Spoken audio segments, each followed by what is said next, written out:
지방에서 모 대학을 나온 회사원이 만나는 사람마다 자기를 소개할 때에 자기는 서울 상대 출신이라고 그렇게 소개를 했습니다.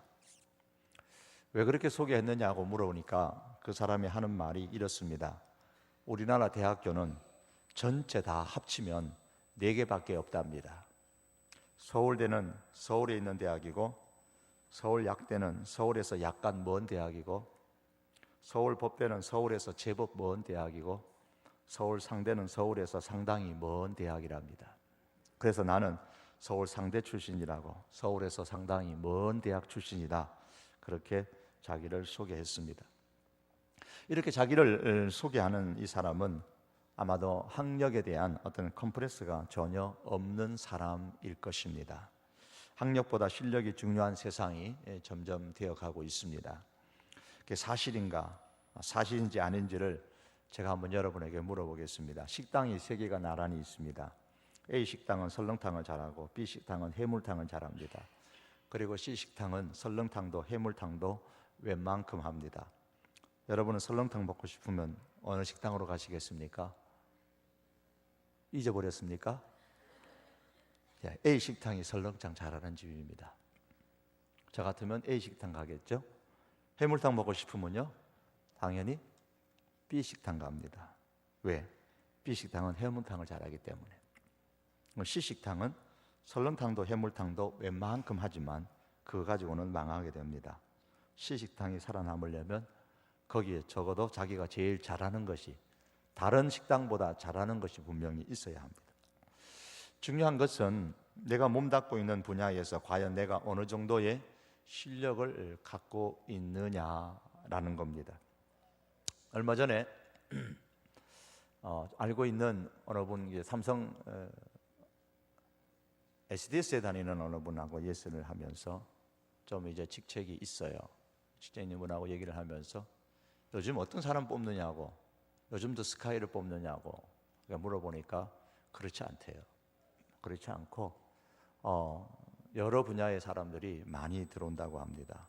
의외에 생각지도 않는 사람들도 들어오는 그런 경우가 상당히 많이 있다고 합니다. 실력으로 들어오는 겁니다. 학교와 상관없이 실력으로 들어오는 사람들이 많이 있다는 이야기를 들었습니다. 내가 어느 정도의 실력을 갖고 있느냐, 그게 상당히 중요합니다. 어떤 사람이 천국과 지옥을 이렇게 비유했습니다. 천국은 프랑스인이 요리사고, 영국인이 경찰관이고, 이탈리아인이 연인이고, 스위스인이 기계 수리공이다.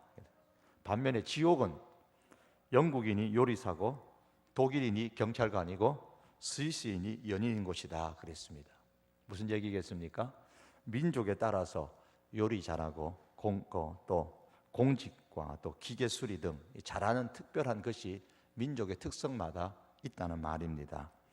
민족뿐만이 아니라 개인에게도 그렇죠. 하나님께서는 사람에게 재능을 주시고 또 믿는 사람에게는 특별히 거기에 엎쳐서 플러스 알파를 더 주십니다. 은사까지도 더해 주셨습니다. 그래서 어떤 은사인지를 알고 싶으면 몇 가지 법칙만 잘 생각해 보시면 됩니다. 마음에 부담이 적고 내 마음속에 흥미가 일어나서 지겹지 않는 재미의 법칙을 한번 적용해 보십시오. 재미가 있는가? 다른 사람은 10배나 노력해야 하는 것을 나는 별로 그렇게 노력하지 않았는데도 해결할 수 있다. 어떤 효과의 법칙을 한번 적용시켜 보십시오. 또는 주위 사람들로부터 잘한다는 칭찬을 가장 많이 듣게 되는 그 일이 또한 내 은사이기도 합니다. 칭찬의 법칙이 있습니다. 어떤 사람이 하는 일이 내 마음에 끌리고 나도 그 사람처럼 되어보고 싶다면 그 일이 바로 또한 내 일일 가능성이 높습니다. 이를 가르쳐 모델의 법칙이다, 그렇게 일명 말합니다. 남이 하는 것을 열받아서 못 견딥니다. 왜? 내가 하면 저 정도보다는 훨씬 더 잘할 수 있겠다는 마음에 남이 하는 거 가만히 지켜보고 있으면 답답해서 못 봅니다. 흔히 말하는 질투의 법칙입니다. 내가 하면 훨씬 더 잘할 텐데 실제로 하면 더 잘해요. 이런 질투의 법칙이 있습니다. 그 일은 내가 하지 않으면 누구도 할 수 없다. 내가 그 일을 하지 않으면 나는 평생 후회할 것이다. 이런 사명의 법칙이 있습니다. 그래서 이런 재미의 법칙이나 효과의 법칙이나 칭찬의 법칙이나 모델의 법칙이나 질투의 법칙 혹은 이런 사명의 법칙을 잘 적용하면서 내게 어떤 은사가 있는지를 한번 살펴보십시오. 그래도 은사가 나는 뭔지 모르겠다. 그러면 이렇게 한번 마지막 수단의 방법을 가지고 실험을 한번 해보십시오. 비록 아주 잘하지는 못해도 싫지 않은 일인 듯하다. 그런 게 뭐가 있는가 한번 보십시오. 또 하면 그런데도 잘할 수 있을 것 같다. 확신은 없지만은 해보진 않았지만 나도 하면 그 정도는 그 일은 잘할 것 같다. 그런 또 감이 오는 그런 일들을 한번 시도해 보십시오. 또는 시도해서 실패해도 또 크게 손해 볼 것이 없다. 그런 일들이 있으면 한번 시도해 보시기 바랍니다. 이러한 기준을 가지고서 계속적으로 자기를 개발하는 그 자세가 있으면은 자신의 은사가 무엇인지를 우리가 발견할 수 있고 자기의 재능도 발견할 수 있고 누구라도 남이 인정하는 그런 자리에 오를 수가 있을 것입니다. 그렇다면 신앙에 있어서는 최고의 실력자가 어떤 사람이겠습니까? 성경을 보면서 하나님께서 인정하시는 최고의 실력자가 뭘까? 하나님께서 사람들을 다 모아놓고 너희들 중에서 내가 보기에 최고의 신앙을 가진 사람을 내가 한번 뽑아보겠다. 그래서 하나님께서 인터뷰 면접 시험을 치르면은 최종적으로 남을 사람이 누구겠습니까? 제가 생각해 볼 때는 하나님을 영화롭게 하는 사람이다.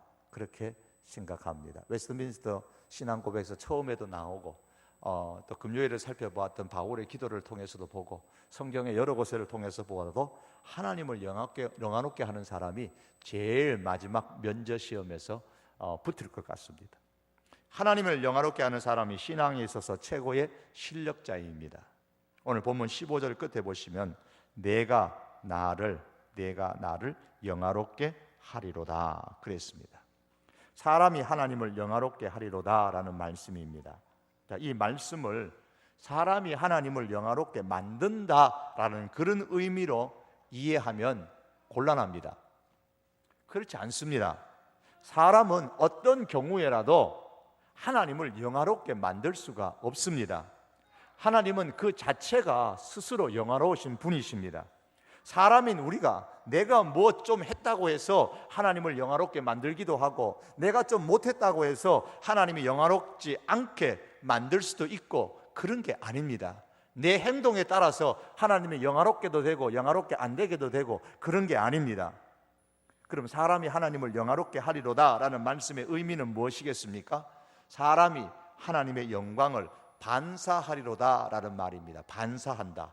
이 반사를 이해하시려면 거울을 생각하시면 됩니다.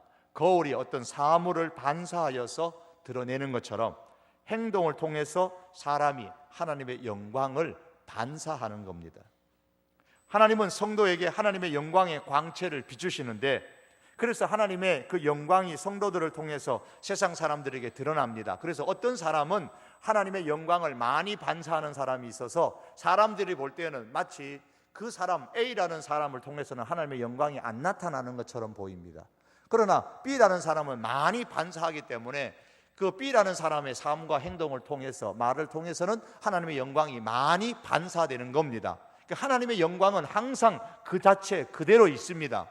그러나 그 반사의 정도에 따라서 많이 영광이 드러나기도 하고 못 드러나기도 하는 겁니다. 하나님은 하나님의 영광을 제대로 반사하는 사람을 좋아하시고 그로 인해서 참으로 기뻐하십니다.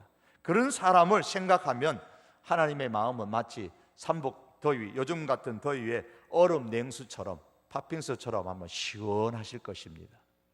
오늘 본문은 하나님을 어떻게 하면 영화롭게 할 것인가 거기에 관한 말씀을 몇 가지 우리에게 주고 있습니다.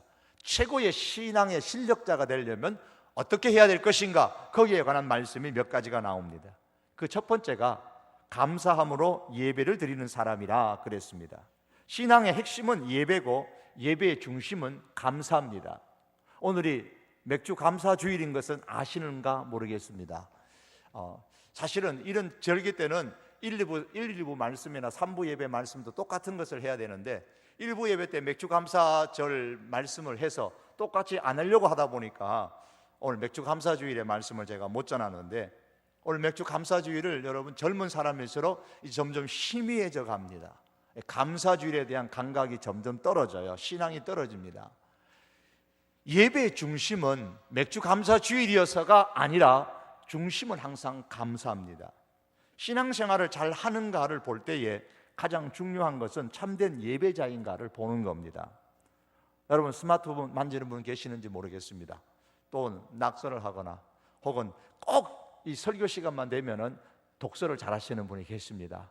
열심히 주보를 처음부터 끝까지 다 읽어보시는 분이 있습니다. 그래서 저는 개인적으로는 주보는 없어져야 된다고 생각하는 사람입니다. 왜냐하면 요즘같이 옛날에는 이런 거 없어가지고 주보가 이렇게 좀 필요했지만 요즘은 사실 필요 없거든요. 이때 다 띄워주면은 되니까 요즘은 이거 보고 할 필요가 사실은 전혀 없습니다. 그래서 저는 개인적으로는 주보가 없어졌으면 좋겠다라고 생각하는, 주장하는 사람 중에 한 사람입니다. 그래도 많은 분들이 주보의 필요성을 떨쳐버리지 못하기 때문에 만들고는 있습니다. 어쨌든 이 예배가 정말 중요합니다. 그런데 그 중에서도 최고로 아니올시다라는 게 뭐냐 하면 감사 없는 예배입니다. 감사 없는 예배. 예배의 중심은 감사입니다.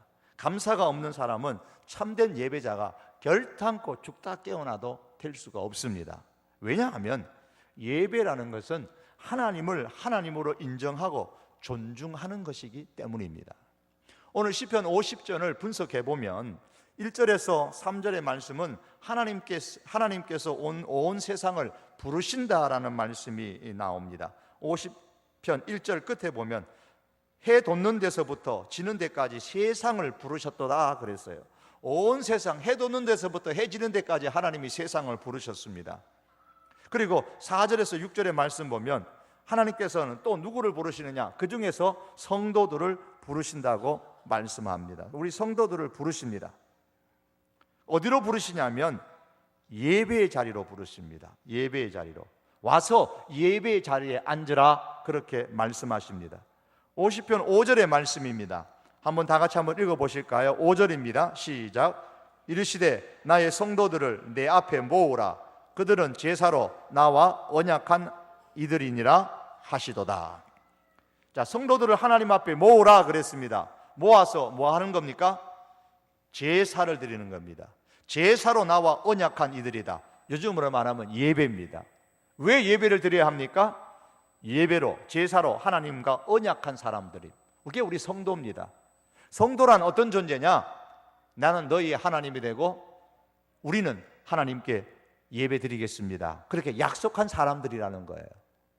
우리가 예수님의 보혈로 구원을 받았는 그 순간부터 우리는 하나님께 예배 드리는 사람으로 살겠습니다. 예수님이 나의 구원자입니다 고백한다는 그 말은 하나님의 나의 아버지입니다 라는 그 말은 곧 나는 하나님 앞에 예배 드리는 사람으로 살겠습니다 이렇게 약속하는 것과 같은 겁니다. 그리고 7절에서 13절의 말씀을 보시면 예배로 모인 성도들을 향해서 말씀합니다. 내 백성아 들을지어다. 이제 모였어요? 모인 백성들을 향하여 말씀합니다. 내 백성아 들을지어다. 뭘 들으라 그랬습니까? 너희가 드리는 예배가 잘못되었다 이렇게 말씀합니다. 7절에서 13절의 내용이 그 내용입니다. 뭐가 잘못되었습니까? 감사가 빠졌다는 거예요. 너희가 나한테 예배를 드리는데 감사가 빠졌다는 말씀입니다. 그래서 14절의 말씀에 우리가 읽은 데서 감사로 하나님께 제사를 드리라 이렇게 말씀하는 겁니다. 자, 이뤄볼 때에 감사는 예배의 중심입니다. 보세요. 온 세상 사람을 다 부르시고 그 가운데 성도들을 부르시고 뭐하러 부르셨는가? 예배의 자리로 예배하라고 부르셨습니다. 예배의 자리로 모인 사람들을 향하여 말씀합니다. 너 예배가 잘못되어졌다. 뭐가 잘못되어졌습니까? 감사가 없다. 그러니 감사로 하나님께 예배하라. 예배의 핵심이 감사라는 말입니다. 어떤 모양을 가지고 어떤 제사를 드리든 감사로 제사를 드리라는 겁니다. 감사를 빠뜨린 채 예배 드린다면 그 사람은 이미 하나님을 잊어버린 사람입니다. 그리고 결론으로 이렇게 시편 50편 22절과 23절의 말씀입니다. 같이 한번 읽어봅니다. 시작. 하나님을 잊어버린 너희여 이제 이를 생각하라. 그렇지 아니하면 내가 너희를, 성경책에 다 덮어버렸어요 벌써요. 내가 너희를 찢으리니 건질 자 없으리라. 감사로 제사를 드리는 자가 나를 영화롭게 하니 그의 행위를 옳게 하는 자에게 내가 하나님의 구원을 보이리라. 자, 이 말씀, 하나님을 잊어버린 사람과 감사로 예배를 드리는 사람을 지금 반대 개념으로 배열해 놓고 있습니다. 감사로 예배하지 않는 사람은 결국 하나님을 잊어버린 사람이라 그 말씀입니다. 하나님을 잊어버린 사람의 예배를 보시면서 하나님께서 기뻐하실 리가 없으시죠. 그러므로 여러분, 우리가 기억해야 될 게 이것입니다. 예배를 드릴 때마다 감사의 자세를 갖는, 감사의 마음을 갖는 사람이 바로 신앙의 실력자입니다. 하나님의 마음을 시원하게 해드리는 사람입니다. 감사하면 할수록 신앙의 실력자가 되는 것이고 하나님을 기쁘시게 하는 사람이 되는 겁니다. 사람이 그래요. 그 사람이 얼마나 성숙한 사람인가를 잘 보시려면 그 사람이 얼마나 잘 감사하는 사람인가를 보면 압니다. 작은 일에도, 그저 평범한 일에도 늘 감사할 줄 압니다. 신앙에서도 마찬가지입니다. 하나님께 대한 감사, 그것이 바로 우리의 성숙의 척도이기도 합니다. 그런데 감사는 아무나 할 수 있는 것은 아닙니다. 감사하는 사람을 보면 하나님께 자신이 받은 것을 잊지 않습니다. 감사는 하나님께로부터 내가 무언가를 받았다는 것을 깨닫는 사람만이 할 수가 있는 것이죠. 나는 아무것도 받지 못했습니다. 그렇게 생각하시는 분 계십니까? 그런 분은 결코 감사가 안 나옵니다. 받았다고 생각하는 사람, 받은 것을 깨달은 사람만이 감사할 수가 있습니다. 본문 앞에 나오는 시편 50편 10절에서 15절에 보면 하나님께서 이렇게 말씀합니다. 10절 이하에 같이 눈으로 한번 보십시오. 이는 삼림의 짐승들과 뭇 산의 가축이 다 내 것이며 산의 모든 새들도 내가 아는 것이며 들의 짐승도 내 것이미로다. 내가 가령 줄여도 내게 이르지 아니할 것은 세계와 거기에 충만한 것이 다 내 거다. 세상에 있는 것이 하나님의 것이 아닌 것이 없다는 말씀입니다. 무슨 말씀이냐면 지금 내가 소유하고 있는 것이 다 하나님께로부터 왔다는 말씀입니다. 여러분이 무엇을 소유하고 있든 그 모든 소유가 하나님께로부터 온 것입니다. 하나님의 것 가지고 우리가 먹고 하나님의 것 가지고 우리가 있고 하나님의 것 가지고 우리가 살고 그렇게 하는 겁니다. 내가 하나님께로부터 받았다는 것을 깨달으라, 그런 말씀입니다.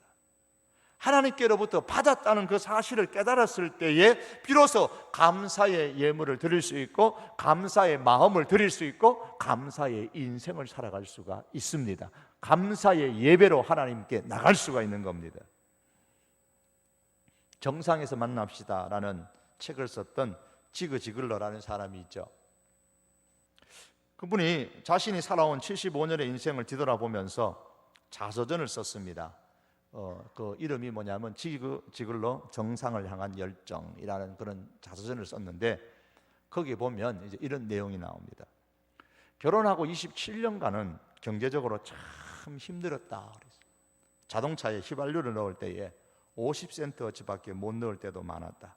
식료품점에서 물건을 사다가 실수로 예상 금액을 초과하는 바람에 물건을 다시 꺼내놓고 온 적도 있었다. 돈을 못 내서 전기나 전화가 끊어진 적도 있었고 할부금을 제대로 내지 못해서 구입한 차를 다시 반환해야 했던 적도 있었다. 첫 아이가 태어났을 때는 병원비 64달러를 구하기 위해서 조리기구 2세트를 파느라고 고생하기도 했다. 세금을 내지 못해서 국세청에 조사를 받을 지경에 놓였던 적도 있었고 파산 일보 직전까지 몰렸다가 간신히 해결한 적도 많았다. 그렇게 기록을 했습니다. 그러면서 계속 말합니다. 돌이켜보면 어려운 순간도 많았고 앞으로도 그런 힘든 일이 많이 생길지도 모른다.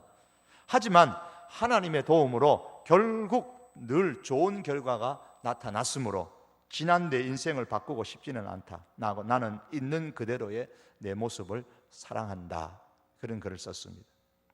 그래서 그가 경영하는 회사에 제가 가보진 않았지만은 그 글을 통해서 보면은 그런 자신의 회사의 한 벽에다가 감사의 벽이라고 이름을 써놓았답니다. 여기는 감사의 벽이다.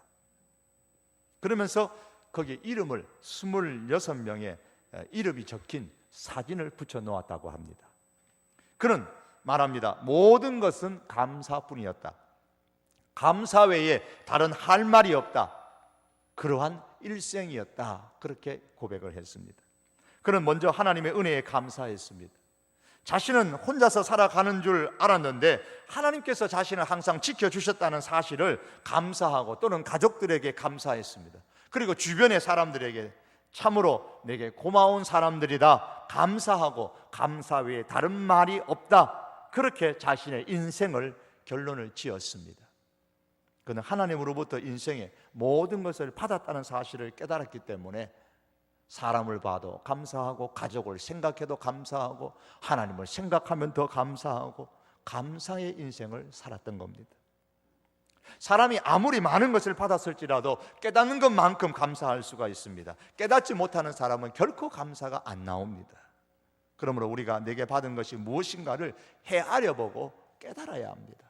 찬송가의 가사처럼 내려주신 주의 복을 세어보아라, 주의 크신 복을 내가 알리라. 받은 복을 세어보아라, 크신 복을 내가 알리라. 주께서 내게 주시는 복이 무엇인가를 헤아려 보고 감사로 하나님께 예배하는 인생, 그 인생이 최고의 실력자입니다.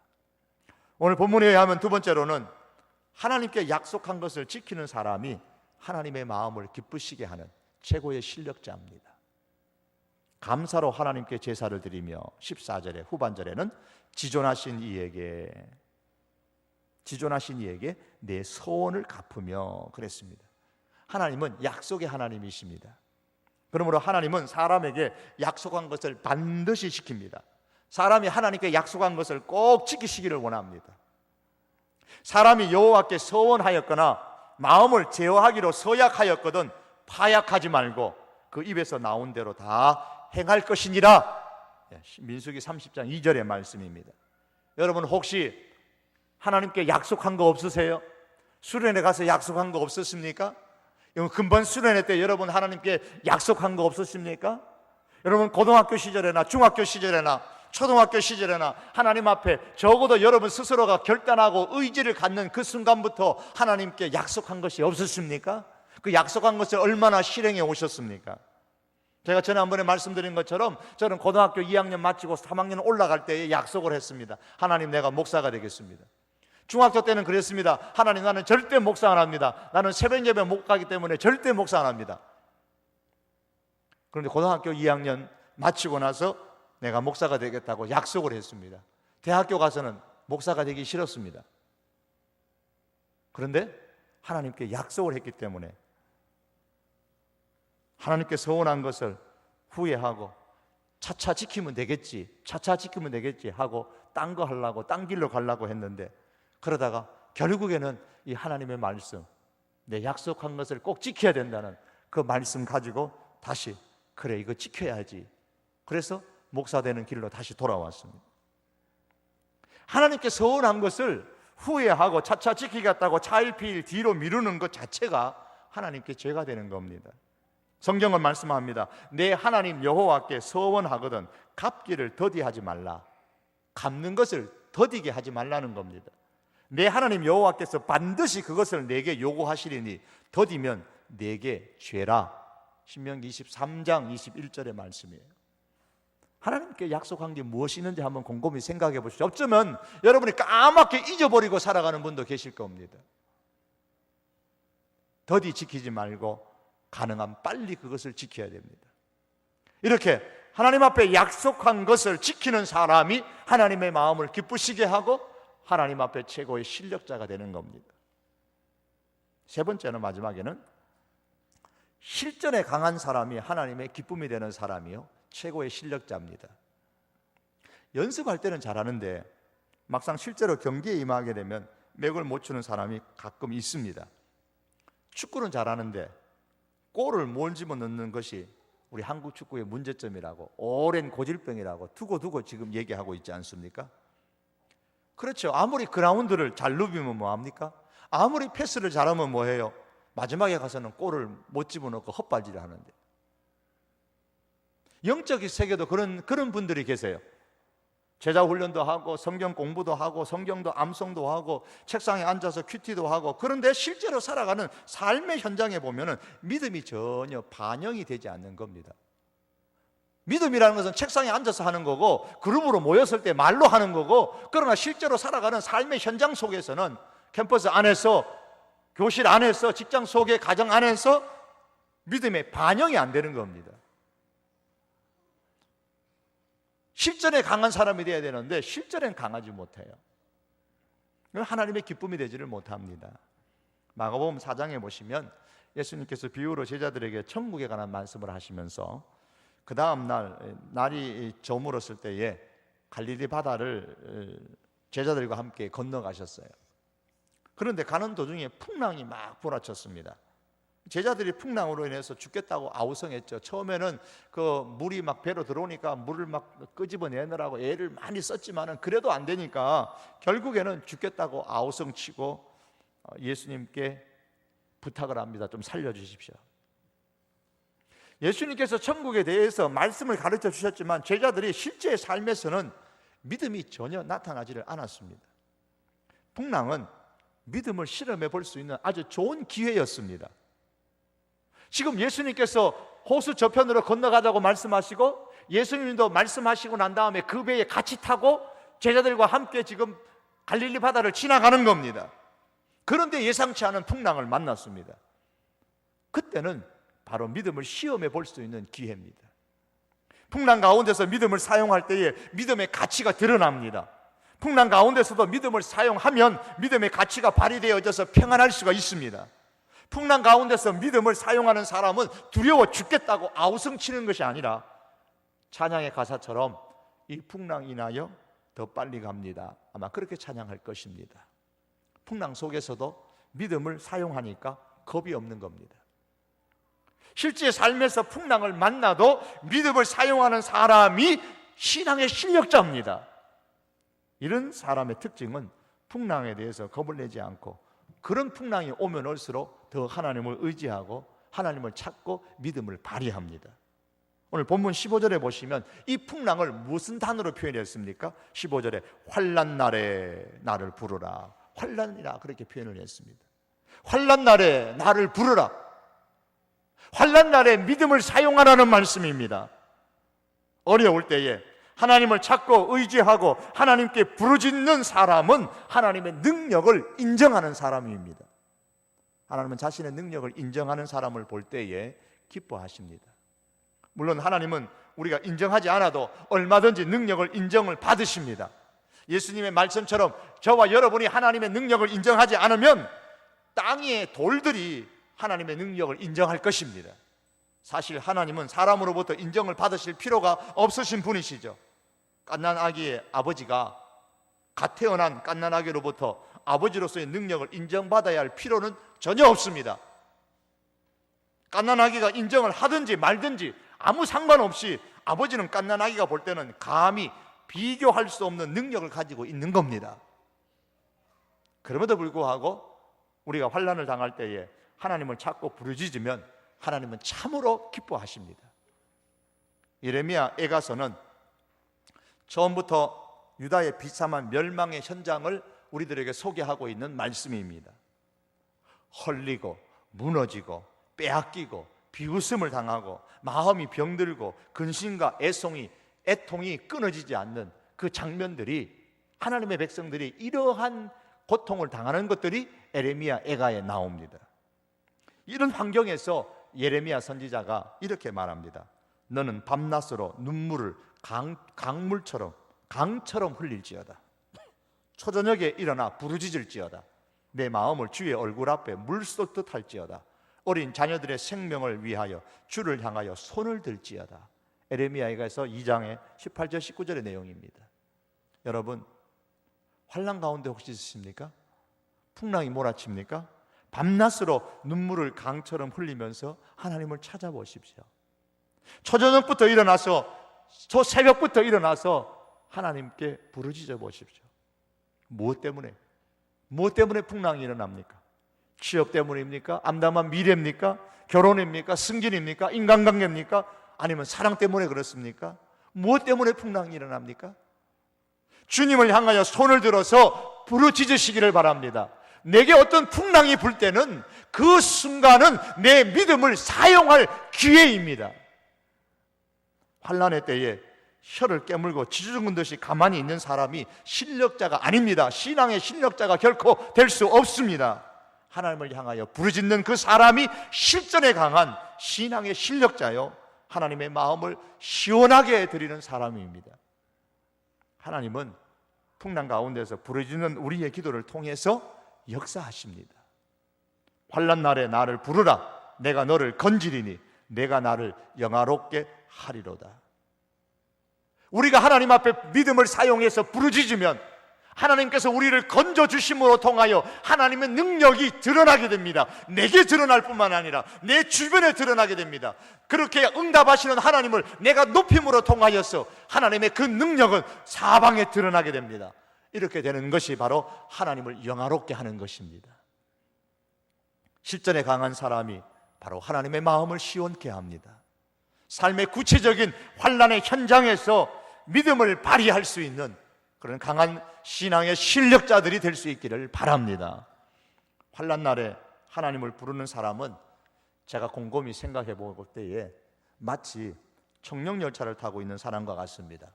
요즘은 그걸 청룡열차라 그러는가요? 그건 모르겠습니다. 얼마 전에도 저기 어딥니까? 용인에 가서 저는 겁이 나서 못 타는데 다른 사람은 잘 타더라고요. 이제는 롤러 때는 막 왔다 갔다 하는 거 있잖아요. 그걸 뭐라 그런지 모르겠습니다. 우리는 놀이기구 중에 하나가 그거잖아요. 저는 그거 타라 그러면 하도 아찔하고 겁이 많아가지고 타지도 못하는데 여러분들이 많이 타고 특별히 여자분들이 좀 잘 타더라고요. 천천히 올라갈 때 어떻게 해요? 천천히 올라갑니다. 그런데 어느 순간에 갑자기 안으로 그냥 뚝 떨어지잖아요.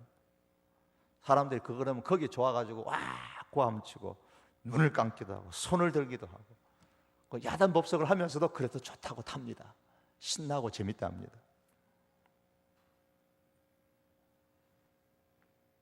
그런데 그 청룡열차라고 합시다. 어릴 때는 제가 이름이 추억에 담기는 청룡열차였습니다. 아무리 추락을 해도 궤도를 이탈하지 않습니다. 그렇잖아요. 아무리 급하게 극강하로 떨어져도 이론적으로는 그렇습니다. 무사히 원점으로 돌아옵니다. 그리고 착지합니다. 추락하는 것 같은데 추락하지 않습니다. 떨어져 죽을 것 같은데 죽지 않습니다. 이런 보장이 있기 때문에, 이런 청룡열차에 대한 신뢰가 있기 때문에 사람들은 자기뿐만 아니라 자기 아이들도 거기에 태우고 자기도 타고 주변의 사람도 자꾸 타라고 권합니다. 그거 타려고 줄을 그냥 길게 들어서 가지고 땀 뻘뻘 흘리면서 기다립니다. 하나님은 마치 그걸 보면서 우리의 인생의 청룡열차와 같구나. 우리 인생이 하늘로 솟았다고 어느 날 갑자기 추락해서 아래로 급격하게 떨어져도 하나님 안에 타고 있는 한 죽지 않습니다. 바울은 이런 자신의 인생을 너무나도 잘 설명을 했습니다. 사방으로 우겨싸움을 당했는데도 쌓이지 않고, 답답한 일을 당했는데도 낙심하지 않고, 박해를 받는데도 버림받지는 않고, 거꾸로 뜨림을 당했는데도 망하지 않는다 그랬습니다. 아무리 급하게 급강하 떨어져도 다시 원점으로 다 돌아옵니다. 평안하게 돌아옵니다. 어떻게 이렇게 됩니까? 고린도후서 4장 7절에 보니까 큰 능력이 하나님께 있기 때문이다 그랬습니다. 하나님께서는 우리의 청룡열차와 같아서 우리가 청룡열차에 타고 있는 한 아무리 추락을 해도 떨어지지 않습니다. 거꾸로 뜨림을 당해도 망하지 않습니다. 오늘 본문의 말씀처럼 환난 날에 나를 부르라 내가 너를 건지리니 하나님께서 건지신다고 하셨습니다. 5번을 추락하고 6번을 추락해도 그 다음에 그 다음날 그 다음 해에 또다시 바닥으로부터 다시 또 오릅니다. 또 솟아오릅니다. 그래서 평안하게 갑니다. 그래서 우리는 찬양하죠. 주님의 높고 위대하심을 내 영혼이 찬양하네. 주님의 높고 위대하심을 내 영혼이 찬양하네. 주님의 높고 위대하심을 내 영혼이 찬양하네.